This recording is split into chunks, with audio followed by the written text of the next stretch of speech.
Hi, you guys! Happy Saturday! I loved your drawings of your robots. Anthony, Andrew, Leilani, Damien, you guys did wonderful. Just know that these assignments, they're not graded. They're just something that you can do for fun, and it'll help you pass the time if you want to. I love seeing your guys' work. Speaking of work, your packets. Weekends, don't worry about doing them. I had a question from somebody who wanted to know if they had to do their homework on the weekends. Nope, just like when we're in school, you guys do not have to do your homework on the weekends. Instead, why don't you do something nice with your families? Maybe pick up your room, or help set the table, or maybe just give mom or dad a big old hug. Those are your assignments for the weekends, okay? Here we go. Chapter 3, The Robot. The robot's computer brain booted up. Her programs began coming online. And then, still packed in her crate, she automatically started to speak. Hello, I am Rosum, Unit 7134, but you may call me Rose. While my robotic systems are activating, I will tell you about myself. Once fully activated, I will be able to move and communicate and learn. Simply give me a task and I will complete it. Over time, I will find better ways of completing my tasks. I will be a better robot when I am not needed.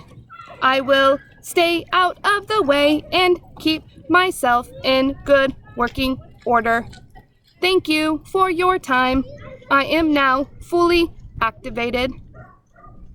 And that's the end of chapter 3, but since it's Saturday, I thought, why not read another chapter? Chapter 4, The Robot Hatches. As you might know, robots don't really feel emotions, not the way animals do. And yet, she sat in her crumpled crate. Rose felt something, like curiosity. She was curious about the warm ball of light shining down from above. So her computer brain went to work, and she identified the light. It was sun. The robot felt her body absorbing the sun's energy. With each passing minute, she felt more awake. When her battery was good and full, Rose looked around and realized that she was packed inside a crate. She tried to move her arms, but they were restrained by cords. So she applied more force. The motors in her arms hummed a little louder, and the cords snapped. Then she lifted her hands and pulled apart the crate. Like a hatchling breaking from a shell, Rose climbed into the world.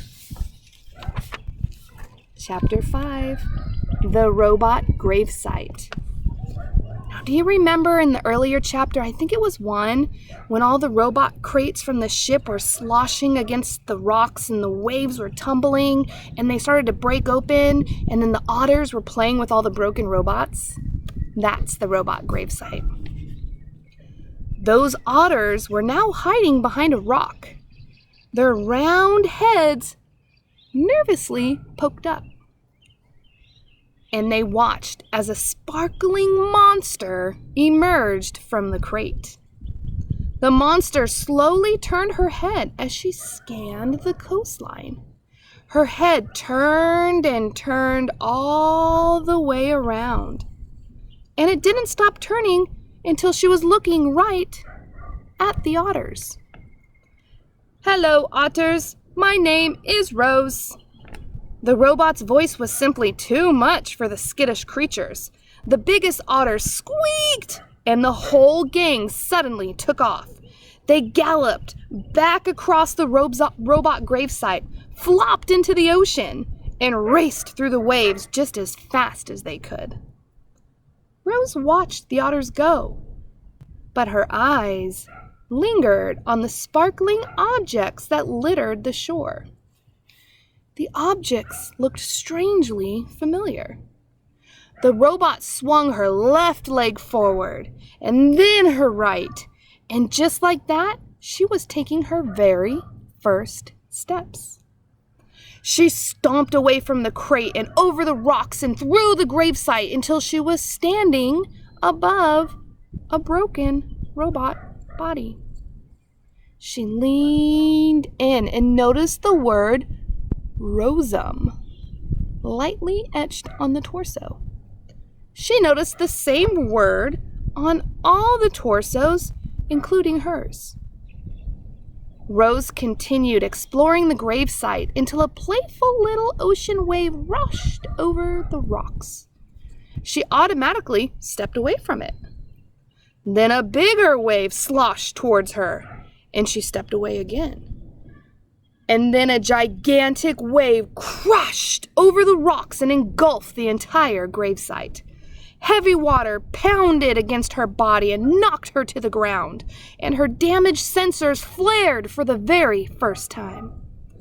A moment later, the wave was gone, and Rose laid there, dripping and dented, and surrounded by dead robots. Rose could feel her survival instincts, the part of her computer brain that made her want to avoid danger and take care of herself, so that she could continue functioning properly. Her instincts were urging her to move away from the ocean. She carefully got to her feet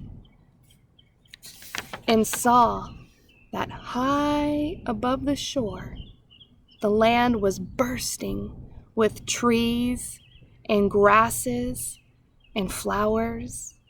It looked lush and safe up there. It looked like a much better place for our robot.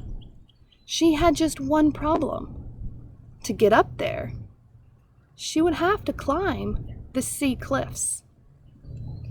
All right, that's the end of chapter 5. Our next chapter is called The Climb. That's chapter 6. So what I want you to do is I want you to think about if you were Rose the robot and you had to climb the sea cliffs, how would you do it? Would you use your robot arms to climb all the way up? Would you maybe take some vines from a tree and lasso it all the way up to the cliff and climb all the way up? How would you get to the top of the sea cliff if you were Rose? Let me know. And you know what? More than anything else, enjoy this time with your family. I miss you guys a lot. And on Monday, I hope that you guys can connect to our first Zoom video conference.